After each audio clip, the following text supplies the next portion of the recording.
5 tips to grow your business 10x faster. These are the 5 steps I use to quickly grow and scale businesses of my client. Step 1. Have one core offer. Most entrepreneurs try to do too many things at the same time and end up getting nowhere. So master selling one things first.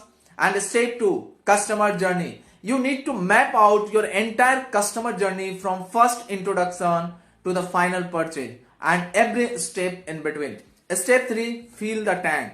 People can't buy from you if they don't know that you exist. So the goal here is to get in front of as many as relevant people as possible.